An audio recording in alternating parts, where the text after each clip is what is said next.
அதிகாலை நேரம் பைபிள் அவர் presented by the National Bible College. கிறிஸ்துவின் சபையார் உங்களை வாழ்த்துகிறார்கள். Welcome to Satellite Bible Classes. வணக்கம். தேசிய வேதாகம கல்லூரி மாணவ கண்மணிகளே, தோழர்களே, பரிசுத்தவான்களே, உலகளாவிய என் தமிழ் சொந்தங்களே, உங்கள் அனைவருக்கும் இனிக்க புதிய நல் வாழ்த்துக்கள். இந்த அற்புதமான நாளில் தேவ பக்தி விருத்தி அடையவும் சீர் பொருந்தவும் நாம் ரோமருக்கு எழுதின நிருபத்தை படிக்கிறோம். ரோமருக்கு எழுதின நிருபம் 12வது அதிகாரம், புக் ஆஃப் ரோமர்ஸ் சாப்டர் 12.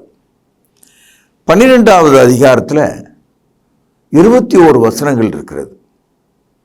இந்த அதிகாரம் வெற்றி உள்ள கிறிஸ்தவ வாழ்க்கை செய்கிற ஒரு மனிதன், ஏ விக்டோரியஸ் கிறிஸ்டியன், அவனுடைய சரீரங்களை எப்படி அடக்கி ஆள்வது என்று சொல்கிறார். ஒரு குதிரை எடுத்துக்கொண்டால் அதற்கு கடிவாளத்தை போட்டு அதை அடக்கி ஆளலாம். ஒரு பெரிய கப்பல் கடலில் இருக்கிறது. அந்த கப்பலை திருப்புவதற்காக ஒரு சுக்கான், ஆங்கிலத்தில் ரெட்டார் என்று சொல்வார்கள், அதை கொண்டு அந்த பெரிய கப்பலை கடலில் திருப்பலாம். அதுபோல கிறிஸ்தவ வாழ்க்கையை நம்முடைய சரீரத்தாலே கட்டுப்படுத்த வேண்டும். நம்முடைய சரீரம் ஒரு அடங்காத ஒரு குதிரை போலவும் கடலிலே மிதந்து செல்கிற ஒரு மாபெரும் கப்பலை போலவும் இருக்கிறது. ரோமர் 12வது அதிகாரம் முதல் வசனம். அப்படி இருக்க, எப்படி இருக்க, நீங்கள் இப்பொழுது கிறிஸ்துவுக்குள்ள அந்த உபதேசத்தினால பரிசுத்தமாக்கப்பட்டு நீதிமான்களாக இருக்கிறீர்கள். அப்படி இருக்க சகோதரரே, இதற்கு முன்னால நம்ம எல்லாரும் சகோதரர்கள் கிடையாது. நாம் அந்நியராகவும் உலகத்தாராகவும் இருந்தோம். இப்போ என்ன வார்த்தையை உபயோகப்படுத்துறாரு? சகோதரரே, we are brothers. நீங்கள் உங்கள் சரீரங்களை 1, பரிசுத்தமும் 2, தேவனுக்கு பிரியமான பலியாக 3, ஒப்பு கொடுக்க வேண்டும் என்று 4, தேவனுடைய இரக்கங்களை முன்னிட்டு 5 உங்களை வேண்டிக் கொள்கிறேன். இதுவே நீங்கள் செய்யத்தக்க புத்தி உள்ள ஆராதனை. 6 விஷயங்கள். என் அன்பு சகோதரர்களே, இதை நீங்கள் கவனிக்க வேண்டும்.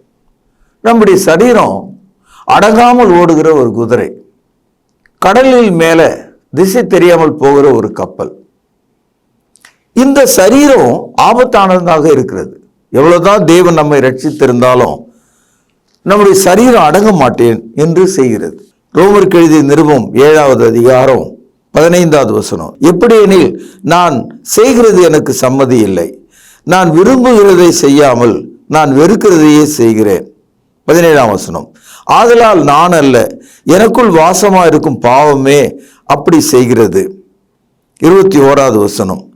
ஆனபடியால் நன்மை செய்ய விரும்புகிற என்னிடத்துல தீமை உண்டாக்குகிற ஒரு பிரமாணத்தை காண்கிறேன். இப்பொழுது 23வது வசனம்.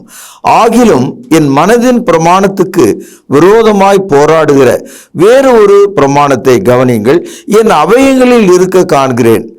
அது என் அவயங்களில் உண்டாயிருக்கிற பாவ பிரமாணத்துக்கு என்னை சிறையாக்கி கொள்கிறது. அதாவது மனதால கடவுளுக்கு பிரியமாக நாம் வாழ்கிறோம், ஆனால் உடல் அடங்கம் இருக்கிறது. அதாவது என்ன சொல்கிறார்? நான் எதை செய்யக்கூடாதுன்னு நினைக்கிறேனோ அதையே செஞ்சிடறேன், எதை செய்யணும்னு நினைக்கிறேனோ என்னால் செய்ய முடியல. அடிப்படையில் என்னுடைய சரீரம் பாவத்தை செய்வதற்கே துணிகிறதாக இருக்கிறது. ஆகவே நான் என்ன செய்வேன்? இப்பொழுது நாம் தேவ கிருபையினால் ரட்சிக்கப்பட்டிருக்கிறோம். தேவன் நமக்கு இப்பொழுது இரக்கத்தையும் தருகிறாராம். அதாவது 11வது அதிகாரம் வரைக்கும் கிருபையை பேசி கொண்டு வந்தவர் இப்பொழுது இரக்கத்தை பற்றி பேசுகிறார். அதாவது கிருபைனா ஆங்கிலத்தில் கிரேஸ், இரக்கம் சொன்னா மெர்சி. அதாவது தேவனுடைய மனதுருக்கம் தான் மெர்சி, அதாவது இரக்கம். இரக்கம் என்பது மனதால் உருகுவது. கடவுள் நமக்காக உருகுகிறார். ஆகவே என்ன சொல்கிறார்? சகோதரரே, நீங்கள் உங்கள் சரீரங்களை முதலாவது உங்களுடைய சரீரங்களை சரி பண்ணுங்கள், அதை அடக்குங்கள். அது அடங்காப்பிடாரியா இருக்கிறது. எப்படி அடக்க வேண்டும்? பரிசுத்தம் உள்ளவர்களாய் நீங்கள் உங்களை அடக்க வேண்டும். தேவன் நம்மை பரிசுத்தத்துக்கு அழைத்திருக்கிறார், அசுத்தத்திற்கு அல்ல. தேவன் பரிசுத்தம் உள்ளவராய் இருக்கிறார். ஆகவே நீங்களும் பரிசுத்தம் உள்ளவர்களாய் உங்கள் நடக்கையில் எல்லாவற்றிலும் இருங்கள். 1 பேதுரு 1 அதிகாரம் 15வது வசனம். தேவனுக்கு பிரியமான ஜீவ பலியாக, இது ஒரு வித்தியாசமான ஒரு வார்த்தை. ஆங்கிலத்தில் லிவிங் சாக்ரிஃபைஸ். இப்போ பலின்னு சொன்னாவே செத்துட்டுதுன்னு அர்த்தம். கழுத்து வெட்டப்பட்டு தோல் உரிக்கப்பட்டு பலிபீடத்தின் மீது வைக்கப்பட்டிருக்கிற ஒன்று எப்படி உயிரோடு இருக்க முடியும்? கழுத்து வெட்டப்பட்டாச்சு, தோலும் உரிச்சாச்சு, கழுவியாச்சு, மேடை ஏறி பலிபீடத்தின் மேலே வைக்கப்பட்டிருக்கிற ஒரு மிருகம் துள்ளி எழும்பி வெளியே வர முடியுமா? கதற முடியுமா? கூப்பிட முடியுமா? நிற்க முடியுமா? நடக்க முடியுமா? அப்போ பலின்னு சொன்னாவே அது செத்து போய்விட்டது இல்லையா? இப்போ கிறிஸ்தவர்களாகிய நாம் ஞானஸ்தானத்துக்கு பிறகு இயேசு கிறிஸ்து நிமித்தம் இந்த உலகத்துக்கு செத்தவர்கள். ஆனால் இந்த சரீரம் இன்னும் உயிரோடு தான் இருக்கு. கை எடுக்குது, வாய் சாப்பிடுது, வயிறு ஜீரணம் பண்ணுது, கால் நடக்குது, கண்ணு பார்க்குது, காது கேட்குது. ஆனால் இவைகள் எல்லாவற்றையும் நீங்கள் பரிசுத்தத்திற்கென்று மாற்றுங்கள்.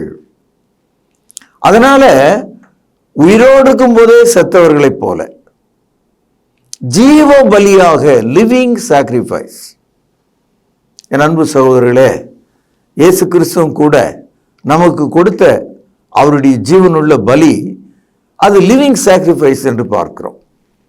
எபிரேயர் 10வது அதிகாரம் 10வது வசனம். இயேசு கிறிஸ்துவனுடைய சரீரம் ஒரே தரம் பலியிடப்பட்டதனாலே அந்த சித்தத்தின்படி நாம் பரிசுத்தமாக்கப்பட்டு இருக்கிறோம்.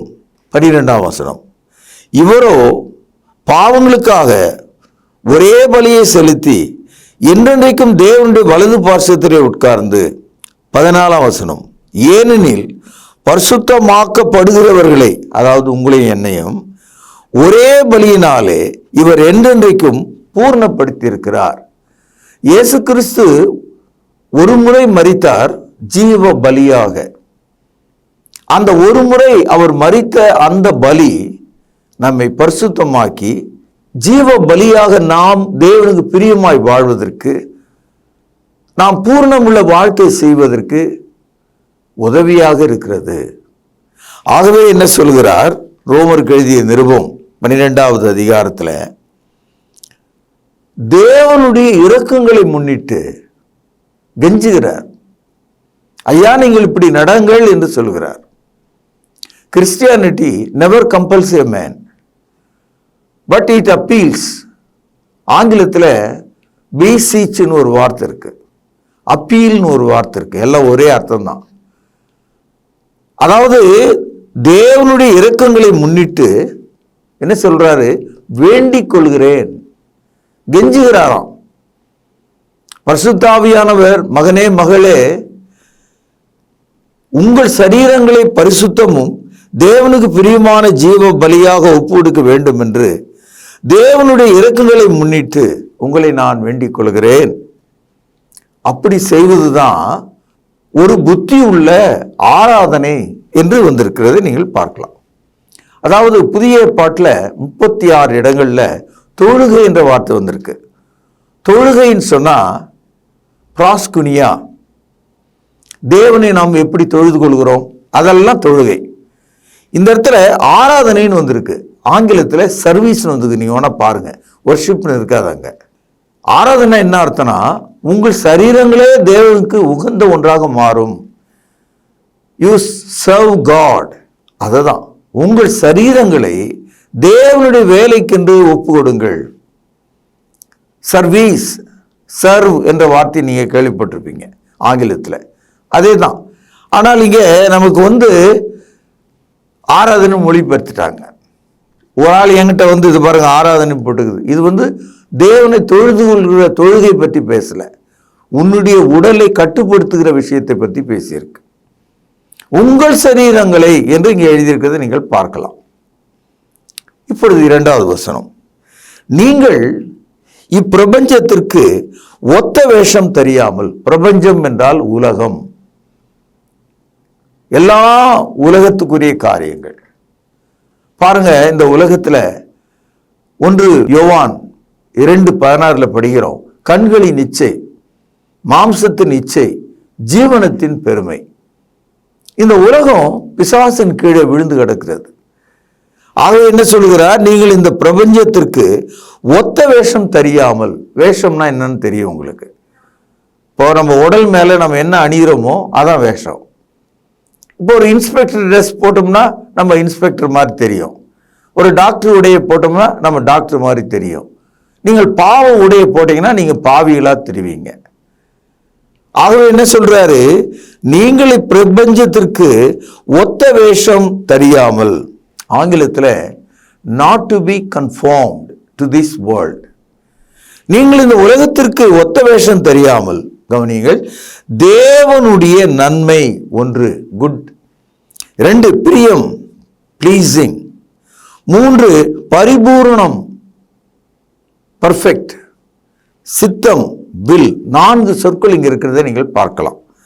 அதாவது இந்த பிரபஞ்சத்துக்கு ஒத்த வேஷம் தெரியாமல் தேவனுடைய நன்மை 1, பிரியம் 2, பரிபூரணம் 3, சித்தம் 4.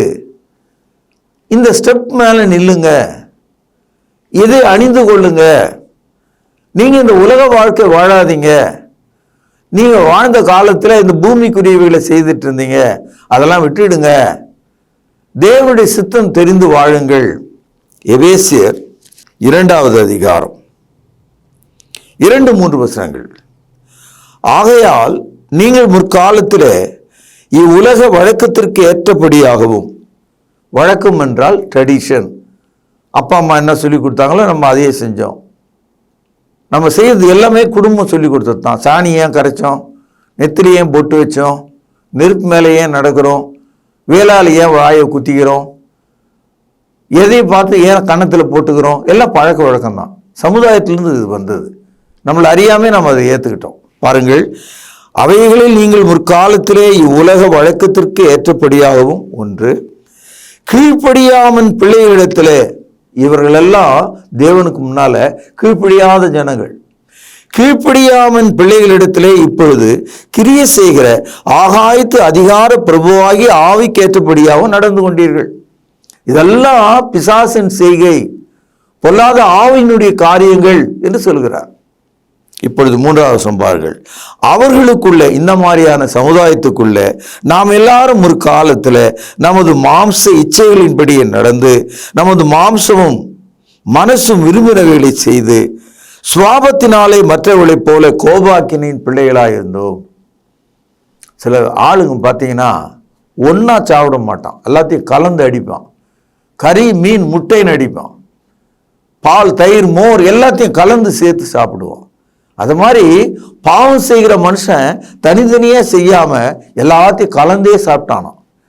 மனசும் மாமிசமும் விரும்பினவைகளை எல்லாம் செய்து மற்றவர்களைப் போல கடவுளுடைய பார்வையில் எப்படி இருந்தோமா, கோபாக்கினியின் பிள்ளைகள், சில்ட்ரன் ஆஃப் ராத். கடவுள் எந்த நிமிஷமும் நம்மளை சாம்பலாக்கணும் என்ற அளவுக்கு, கோபப்படுகிற அளவுக்கு நாம் வாழ்ந்தோம் என்று சொல்கிறார். ஆகவே தான் ரோமர் 12 சொல்றாரு, நீங்கள் இந்த பிரபஞ்சத்துக்கு ஒத்த வேஷம் தெரியாமல். இந்த மாதிரிலாம் வேஷம்லாம் போடாதீங்க. என்ன சொல்றாரு, நீங்கள் இந்த பிரபஞ்சத்திற்கு ஒத்த வேஷம் தெரியாமல் தேவனுடைய நன்மையும் 1, பிரியமும் 2, பரிபூரணம் 3, சித்தம் 4 இன்னதென்று பகுத்தெறியத்தக்கதாக. கவனிங்கள், உங்கள் மனம் புதிதாகிறதுனாலே மறுரூபமாகுங்கள். ரொம்ப பயங்கரமான 2 வார்த்தைகள். முதல்ல நம்ம பார்த்தோம் கன்ஃபார்ம்டு என்ற ஒரு வார்த்தை பார்த்தோம். இப்போ ஆங்கிலத்தில் டிரான்ஸ்ஃபார்ம்டுன்னு ஒரு வார்த்தை. ஒத்து போகும்போது கன்ஃபார்ம், மாறி வருவது டிரான்ஸ்ஃபார்ம். என்ன சொல்றாரு, நீங்கள் தேவனுக்கு பிரியமாக உங்கள் மனதை மாற்றிக் கொள்கிறதுனாலே, புதியதாக்குறதுனால மறுரூபமாகுங்கள் என்று சொல்கிறார். இப்போ நம்ம ஒரு ரூபத்தில் இருக்கோம், நமக்குன்னு ஒரு தோற்றம் இருக்கிறது. இது வெளி தோற்றம். அதே மாதிரி நம்முடைய மன தோற்றம் இருக்கு. நான் மாறணும்னு சொல்றார். You need to be transformed by changing of your heart. இப்போ நான் வீட்டுக்கு போய் இந்த கோட்டு வேணான்னா வேற ஒரு கோட்டை போட்டுன்னு வந்துடுவேன். அது மாதிரி நம்முடைய மனசை மாற்றிக்க முடியுமா? முடியும். நம்ம இயேசு கிறிஸ்துவினுடைய சிந்தையை தரித்து கொண்டால் நம்முடைய மனம் மாறிவிடும். பிலிப்பியர் 2வது அதிகாரம் 5வது வசனம் கவனிங்கள். கிறிஸ்து இயேசுவில் இருந்த சிந்தையே உங்களிலும் இருக்க கடவுது. இப்போ வெளிப்பக்கமா இருக்கிற கோட்டை என்னால் மாற்றிக்க முடியும். ஆனால் என் மனசை மாற்றணும்னா இயேசுவன்ற நான் போகணும். கிறிஸ்து இயேசுவில் இருந்த சிந்தை உங்களில் இருக்க வேண்டும். You must have the mind of Christ. இப்பொழுது எபேசியர் 4வது அதிகாரம் 22 முதல் சில வசனங்களை வாசிக்கிற கவனிங்கள். அந்தபடி முந்தின நடக்கைக்குரிய மோசம் போகும் இச்சைகளினாலே கவனிங்கள் கெட்டு போகிற பழைய மனுஷனை நீங்கள் களைந்து போட்டுன்னா நீக்கி விட்டுன்னு அர்த்தம். இப்போ இதுல டீ ஏதோ ஊத்திட்டுதுன்னு வச்சுக்குவோம், கரை ஆயிடும். அப்போ நான் என்ன செய்வேன்? உடனே இதை போட்டுட்டு வேற ஒரு உடையை எடுத்து மாத்திக்குவேன். இப்போ உடை மாத்திக்கிறதுனா நமக்கு தெரியுது இல்லையா? அது மாதிரி களைந்து போட்டுன்னா நீங்களே அதை எடுத்துருங்க, அந்த பழைய மனுஷனை விட்டுடுங்க, கெட்டு போகிற நடக்கைக்குரிய அந்த மோசமான வாழ்க்கையை விட்டுடுங்க, குடியை விட்டுடுங்க, வேசித்தனத்தை விட்டுடுங்க, திருட்டை விட்டுடுங்க, பொய்யை விட்டுடுங்க, அக்கிரமத்தை விட்டுடுங்க, அடிக்கிறத விட்டுடுங்க, பொல்லாப்பை விட்டுடுங்க, எல்லா குறையும் விட்டுடுங்க, நீங்களே விட்டுடுங்க, நீங்களே உங்களை மாத்திங்கன்றார். கவனியுங்கள். அந்தபடி முந்தின நடக்கைக்குரிய மோசம் போகும் இச்சைகளினாலே கெட்டு போகிற பழைய மனுஷனை நீங்கள் களைந்து போட்டு கவனியுங்கள் உங்கள் உள்ளத்திலே புதிதான ஆவியுள்ளவர்களாகி மெய்யான நீதியிலும் பரிசுத்தத்திலும் தேவனுடைய சாயலாக சிருஷ்டிக்கப்பட்ட புதிய மனுஷனை தரித்துக் கொள்ளுங்கள். அதாவது எபேசியர் 4ஆம் அதிகாரம் 22வது வசனத்துல எதை நீக்கணுமோ அதை நீக்கிடுங்க. எபேசியர் 4:24 படிக்கிறோம், எதை போட்டுக்கணுமோ அதை போட்டுங்க, களைந்து விடுங்கள், அணிந்து கொள்ளுங்கள். ரோமர் 12வது அதிகாரம் 2ஆம் வசனத்தை மீண்டும் வாசித்து அதை கடந்து நாம் செல்லலாம். நீங்கள் இந்த பிரபஞ்சத்திற்கு ஒத்த வேஷம் தெரியாமல், ஒத்த வேஷம்னா நாட் டு பி கன்ஃபார்ம்டு, தேவனுடைய நன்மையும் பிரியமும் பரிபூர்ணமான சித்தம் என்னதென்று பகுத்தறியத்தக்கதாக உங்கள் மனம் புதிதாகிறதுனாலே மறுரூபமாகுங்கள். Transformed, not to be conformed but to be transformed, மாறிவிடுங்கள். இப்போ இந்த மாற்றத்தை அடைந்த மக்கள் வாழ்கிற ஒரு வாழ்க்கை முறை, அவங்களுடைய குணம் எப்படி இருக்க முடியும் என்று ஒரு பட்டியலை சொல்கிறார்.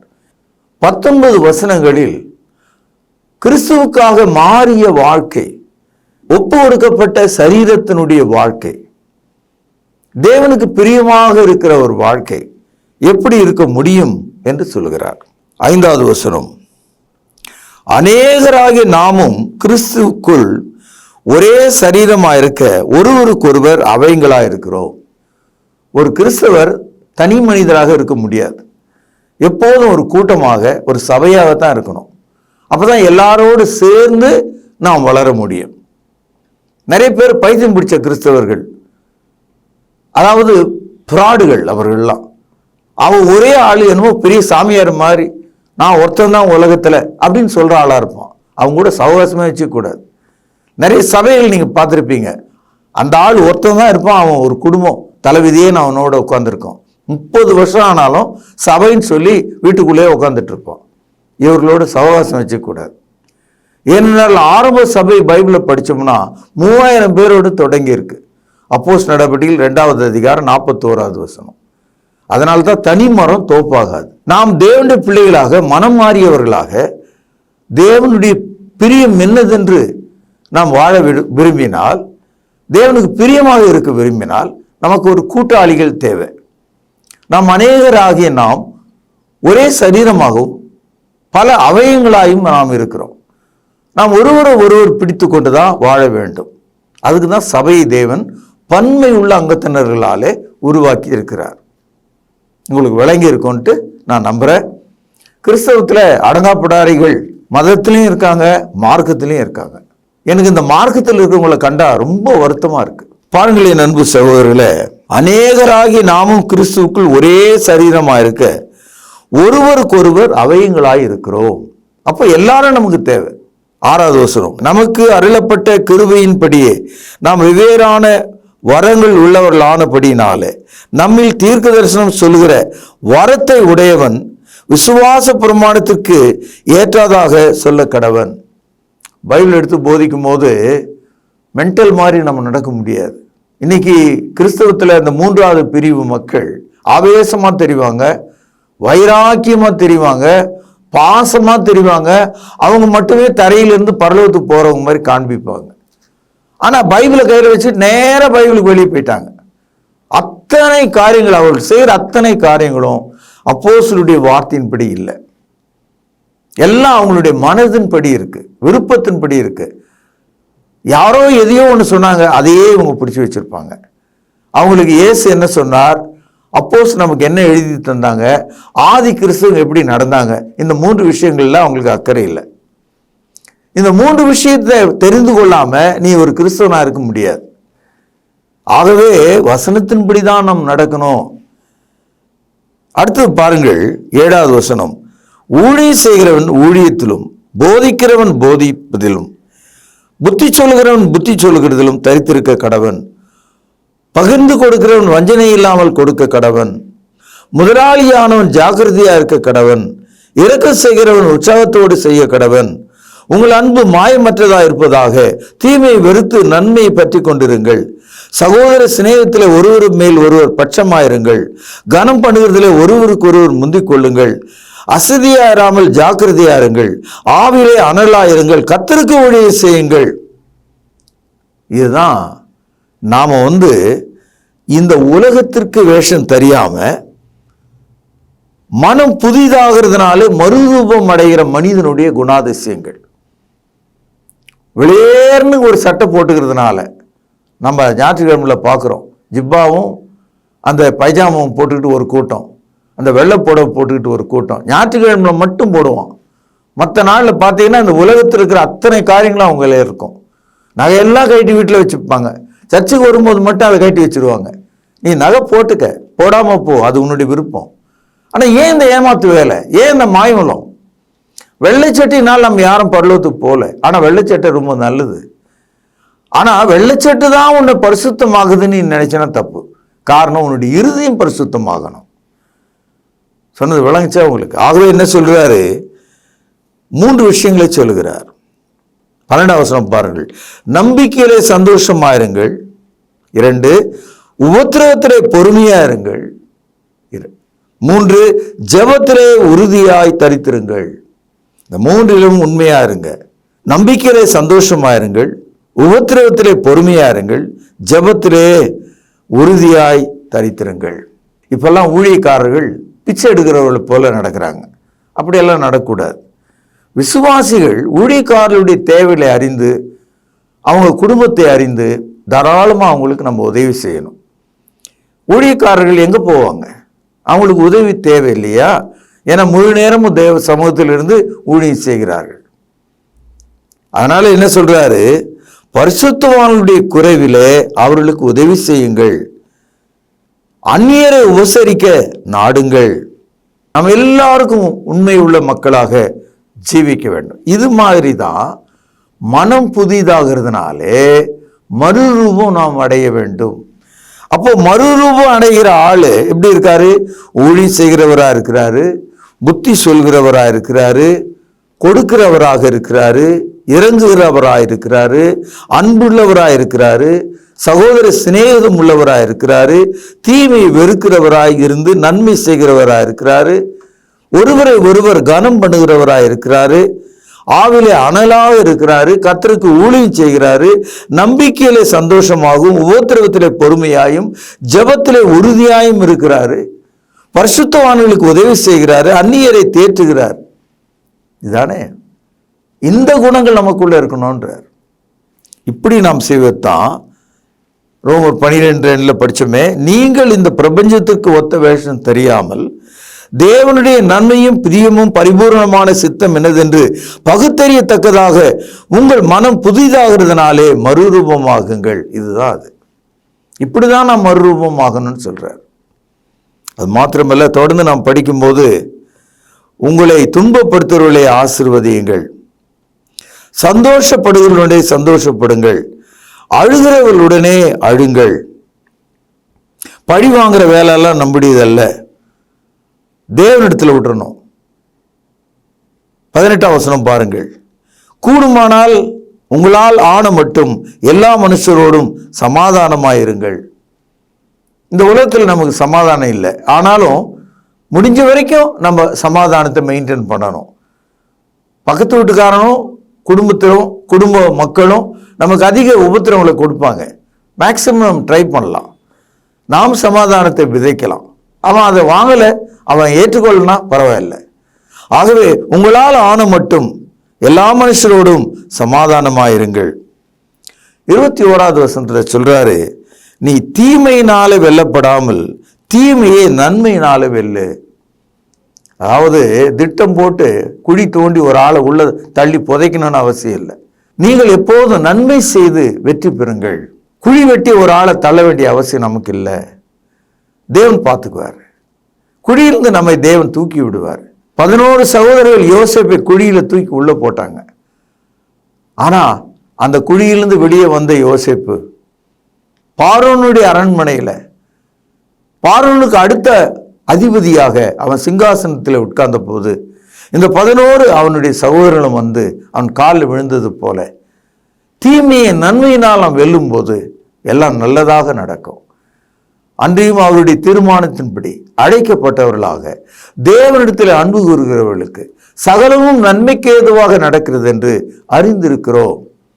ரோமர் 8ஆம் அதிகாரம் 28வது வசனம். நாளை தொடர்ச்சி நாம் கவனிக்கலாம். பிரார்த்தனை செய்வோம். மகா பரிசுத்த நிறைந்த அன்பான தகப்பனே, நாங்கள் இந்த பிரபஞ்சத்திற்கு ஒத்த வேஷம் தெரியாமல் எங்கள் மனம் புதிதாகிறதுனாலே நாங்கள் உமக்கு பிரியமுள்ள வாழ்க்கை வாழ எங்களுக்கு உதவி செய்திடலும்.